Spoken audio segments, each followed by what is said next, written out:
Весело и с пользой. Активный отдых на природе оставляет радужные впечатления. Кажется, ну какие могут быть проблемы? Нашел организатора, заплатил деньги и испытывай себя на прочность. Но несчастные случаи происходят регулярно с теми, кто не задумался о своей безопасности. Месяц назад поступила информация по незарегистрированной туристской группе. Девушка со стороны другого субъекта Российской Федерации зашла к нам на территорию, в Троицко-Печерский район.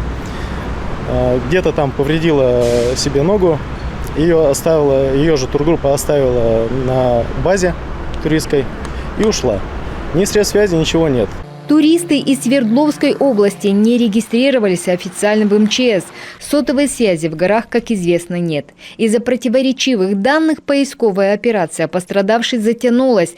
Благо, травма не угрожала жизни. А всего-то нужно было подать заявку о составе группы, маршруте с датами не позднее, чем за 10 дней до поездки. Заполнить форму просто на официальном сайте МЧС. Данные придут в тот субъект, где намечается поход. О своем прибытии также нужно сообщить. Особый интерес и особые проблемы вместе с тем вызывает наш национальный парк Юг-2 и Печорно-Лычский природный заповедник.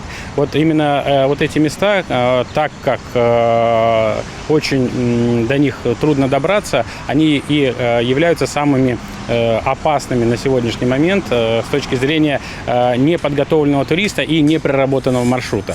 Регистрация обязательна на маршрутах повышенной опасности, по труднодоступной местности, водным или спелеологическим объектам. Сейчас на контроле МЧС в Коми 64 туристические группы, 350 человек.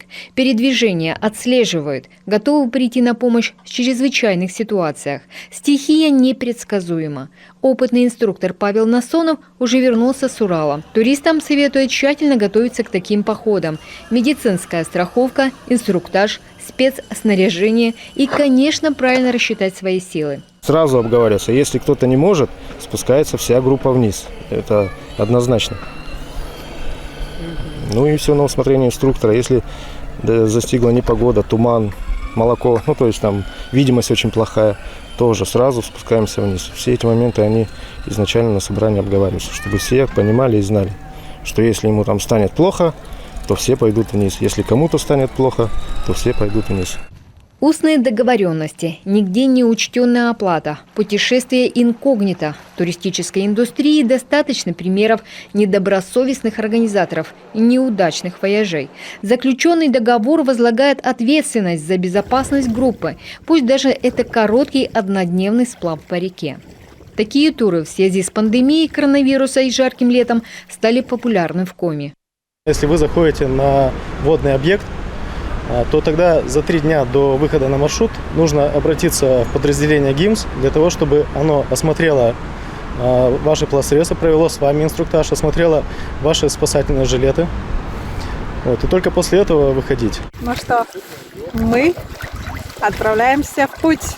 Нюансов немало. Исправное снаряжение, спас-жилеты на всех участников сплава. Сопровождающий должен быть профессионалом не только в сфере туризма, но и в оказании первой медицинской помощи. Ну и проработанные маршруты, то есть вот у нас маршруты таким образом проработаны, что несмотря на то, что турист идет, и ему кажется, что вот он находится в дикой природе, и вокруг леса, заливные луга, там, поля какие-то, на самом деле практически с любой точки маршрута можно сделать выброску в течение получаса.